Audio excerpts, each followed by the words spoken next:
Hey everybody, welcome back. Ethan and Brandon here again to discuss what's going on in the Cubs world over the last week.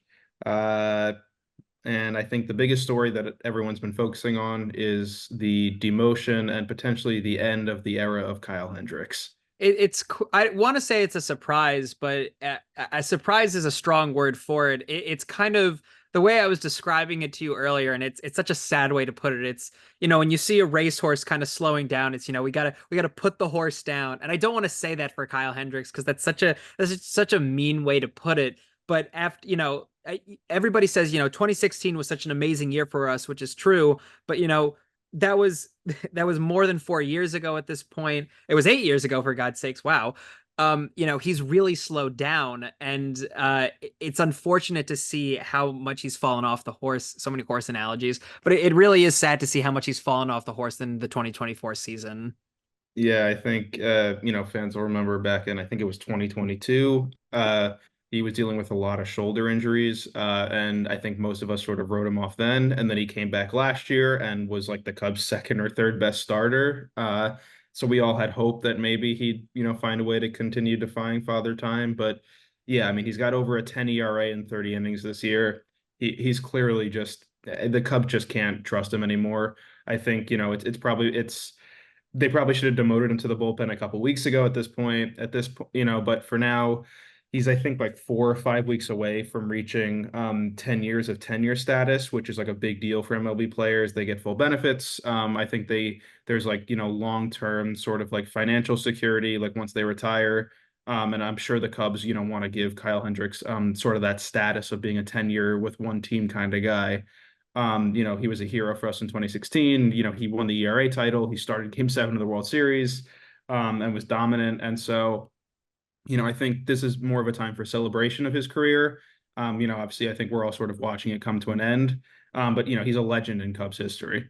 It's nice to see again. I think it's better to see him as what he was as a legend more than to kind of see him as the person that's kind of the career. I don't want to say fleeting, but to see where he's at now, and it's kind of looking a little unfortunate. Again, he was drafted by and taken on by the Rangers, but the Cubs are the team that really fostered his career. And I'm glad to see again that he had such a successful 10 years with the Cubs. And again, he's not down and out yet, but it's not great to see that he's moved into the bullpen. I think, again, as unfortunate as it is, I think Craig Counsell's making a great decision here. Kyle Hendricks might disagree with that decision. But again, I think fans probably would agree with this statement as well. I don't think they'd want to see him giving up, run after run after run and, against an opposing team. And, baseball is a young sport. Just like, it's not like hockey where you could play into your 40s or even sometimes your 50s. Once you hit your mid 30s, it might be time to retire. Yeah, I just, Kyle Hendricks has never been a velocity guy. But he was able to get away with throwing in the high 80s. Now that he's in the mid 80s and lower, it doesn't play up. And, he'll go to the bullpen. Maybe he'll be a useful long reliever, but his profile just doesn't play super well out of there. Again, we all love Kyle Hendricks around here. He is a all-time great Cub. He will always be known for starting that Game 7 of the 2016 World Series. But, I think it's just we're all sort of witnessing the professor become the substitute teacher. And something that I'm a little curious about, Glick, and I'd love to get your opinion on it, is do you think that Kyle Hendricks, if they say it's time to hang up the jacket, do you think he will hang up the jacket, or you think he's going to say, well, if you're not going to take me, I'm going to go to another team?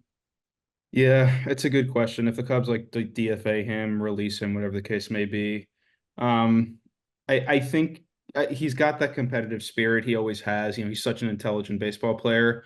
I wouldn't be shocked if, maybe a team that's already sort of out of it, maybe the White Sox or someone, the Athletics, pick him up just to try to maybe help him out. Maybe he rebuilds his value before the trade deadline and he gets traded to a contender somewhere.